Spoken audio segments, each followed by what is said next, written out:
Welcome back to Suja South Africa. I'm Nicky Nash, as always, in power collaboration with Change Cars and all things motoring. And today I bring you a bakkie. We haven't had a bakkie in a while on the channel, if I'm not mistaken. I bring you a bakkie that you guys have been asking me about. And I'm going to tell you everything you need to know about this bakkie, from the exterior look of the vehicle, interior look of the vehicle, as much as it is dull, the overall drive of the vehicle, cost of ownership of this specific vehicle, and I'm going to answer an important question. Is this a bakkie that you need to look for when you're buying other bikes, or just go for the mainstream ones? But I'm gonna answer that question in this review.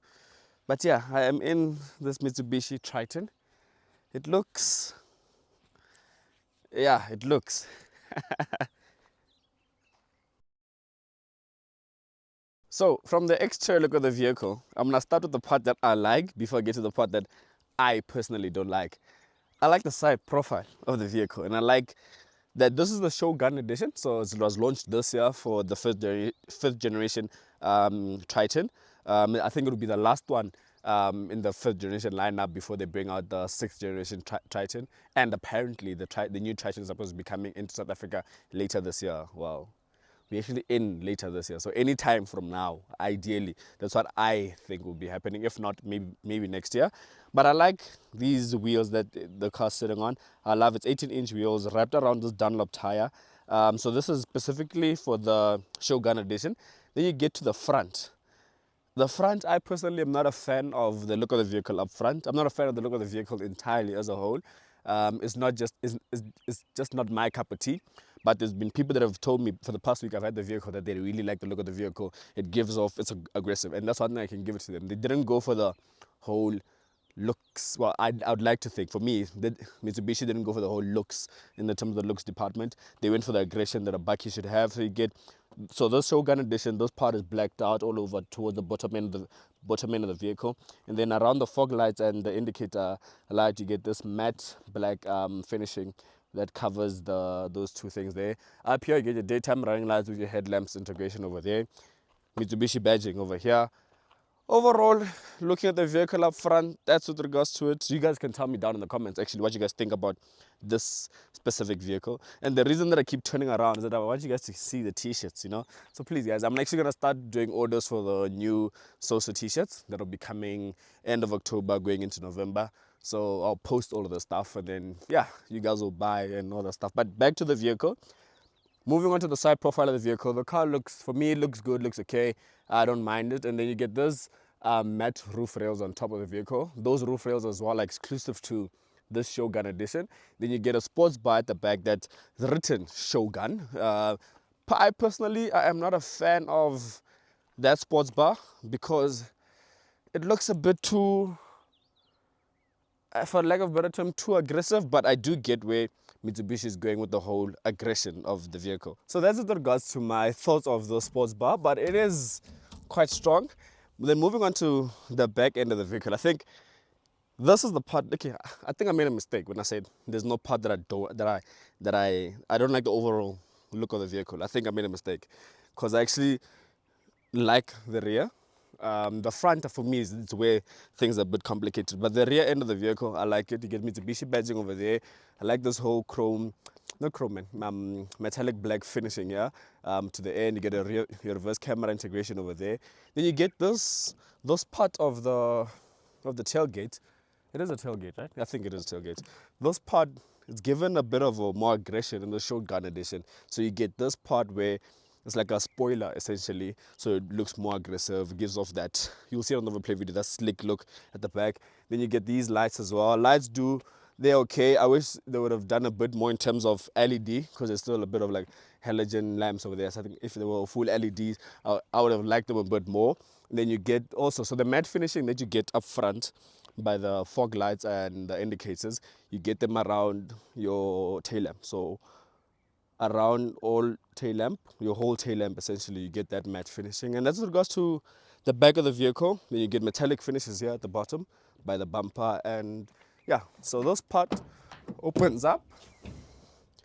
You get a rubberized floor bed over here. So the beauty of a rubberized floor bed, if you don't know what it does, is it essentially helps you when you put things here to stop sliding around when you're driving in the vehicle. So if I were to put a bucket over here, I could drive the vehicle normally, like a normal person and all that stuff, the bucket won't slide back and forth, back and forth. So I like the fact that this is a standard. I don't have to option it if I'm on. So it's good. I like it.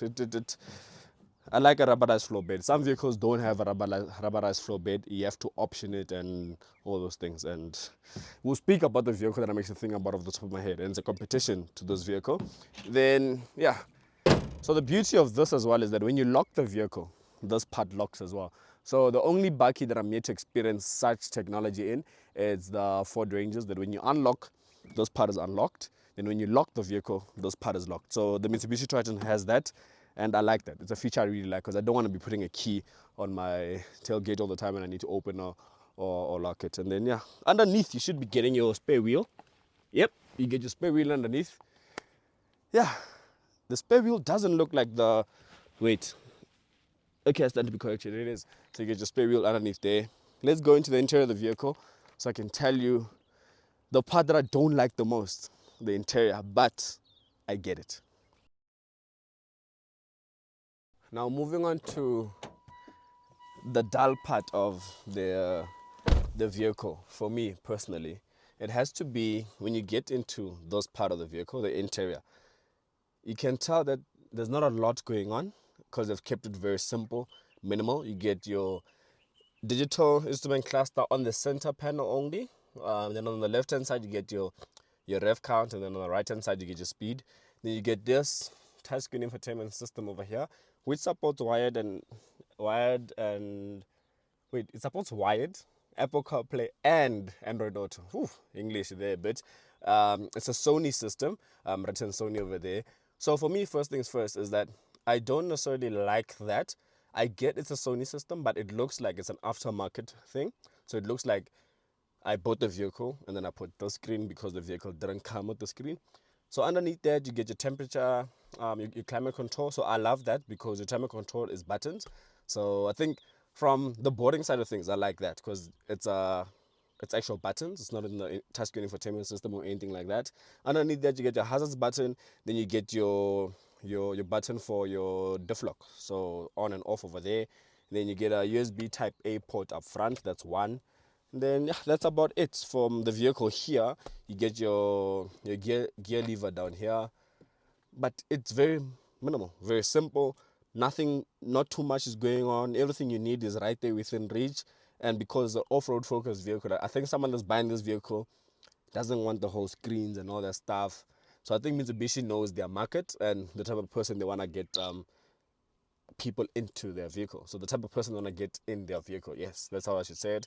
Leather wrap steering wheel, all your buttons are here. Cruise control, just normal cruise control, it's not adaptive cruise control. It's okay for the type of vehicle it is. And also looking at the price point, we'll speak about the price point towards the end of the review. One thing I really do like about this vehicle, and I'm gonna speak more about it in the drive of the vehicle, is this. This car has collar mounted aluminium, collar mounted aluminium pedal shifters. These pedal shifters feel so good to a point where in a bakkie like this, you don't want to be using pedal shifters, but because they feel so good, you end up using them so much. Like I've been using them so much. And I think the other bakkie that has very good pedal shifters is a Raptor. And I think that's the only bakkie that I've tested that has pedal shifters besides this one. Well, I stand to be corrected, but wow, I like that. But that's with regards to the interior. The seats, just okay, nothing fancy. Yeah, that's with regards to the interior. Let's go for a drive and then wrap up the review and I'll tell you if you should get this bakkie or not. So now when you get into, I think is what I call the party piece of this vehicle, is it has to do with the drive of the vehicle. So underneath the hood, you're looking at a 2.4 liter turbo diesel engine, which produces 133 kilowatts and 430 newton meters of torque. And listen to me carefully, right? This vehicle doesn't feel like it produces 133 kilowatts. It feels like it easily produces 150 to 160 kilowatts because of how smooth and how fast it goes through the numbers. And for reference, I'll show you on the straight over here. I'm now slow down to like 30, foot flat. That's 60 already. So already for me, driving the vehicle and it's getting to speed that quickly, like it runs through the numbers so quickly. So initially what I normally do with vehicles that I get on test, especially ones that I don't know, I don't Google about the vehicle. I drive the vehicle first, kind of gauge my own impressions, and even think about how many kilowatts the car may be producing. So rough estimate of this one, I was thinking it's producing around 150, honestly. When I read about it, telling me that it's producing 133, I was honestly shocked, because it doesn't feel like it produces 133. It feels like it's producing so much more. And that's why I said the party piece of this vehicle, it had to be definitely the engine. Because when I got this vehicle, first thing, because I'm not a fan of the look of the vehicle, and when I got into the interior, I got a bit disappointed in terms of all of this, though. So I'm a tech person. Like, I know I like all the fancy things and all that stuff. So when I got into this vehicle, I immediately didn't like it, and then I drove it. And then I understood the type of person that gets into this vehicle and that buys this vehicle. Then immediately I changed my thoughts about the vehicle, and I actually started to enjoy it a bit more. And this is where I say the drive of the vehicle is the most important thing. Even the suspension feel of the vehicle is quite well as well. It's not too bouncy. It is bouncy because it's a bike at the end of the day, but it it's okay. Yeah, for me, it gets the job done. So fuel efficiency in this vehicle on a full tank, you're looking at easily 800 k's. Because currently, right now, the car's telling me that I've done 428 kilometers on one tank. 128 kilometers on half a tank, sorry, on half a tank. So I can easily do on the rest of the tank, I can easily do another 400, and that's easily.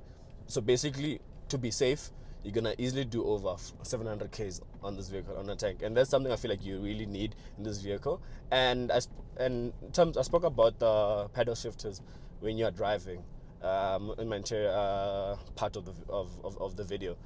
These things feel good, like to just press them. They're not so.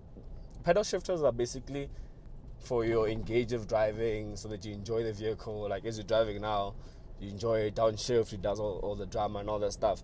In this vehicle, I feel like they're there for aesthetics more than anything, because they feel good, but it'll get to a point where you don't want to use them because they're not as responsive. So I'll show you now. So that's to change, the car changes, change, the car changes. So there's a big delay. I think a good over a second to 2 second delay. Okay, 2 seconds might be reaching, but there's a delay. You guys saw that. And then I'll show you again. Slow down. That's 2 foot flat. Change.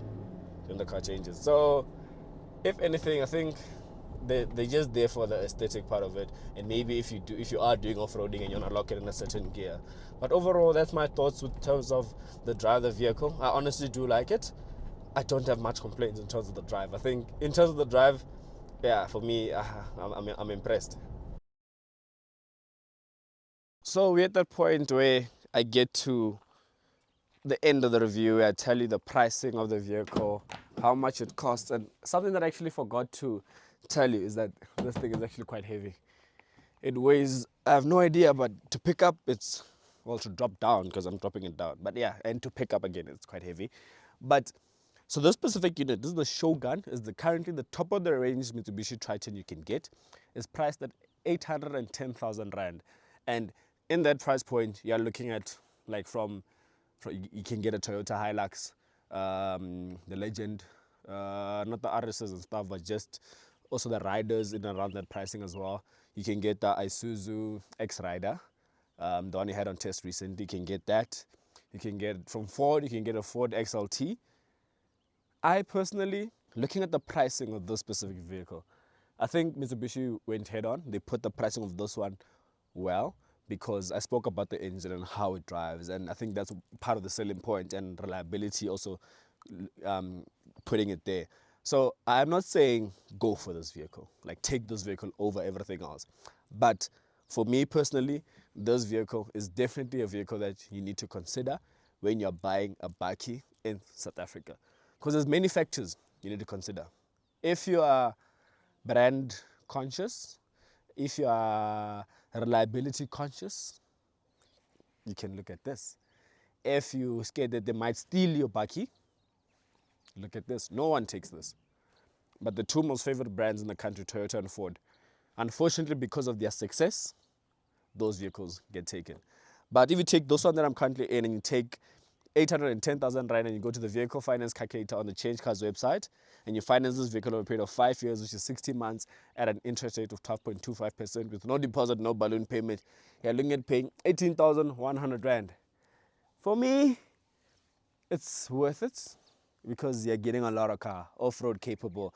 I did a bit of off-roading here where I am, as you can see from the surrounding, and it feels so effortless. It was very confidence inspiring. So my overall thoughts and my overall recommendation to you, if you're looking to buy a bakkie in South Africa, have a look at the Mitsubishi Triton. It doesn't have to be the Shogun edition, for example, but the Mitsubishi Triton as a whole, look at it. Don't disregard this bakkie. Looks are subjective, so you might like it, I might not like it. The question is, would I buy it?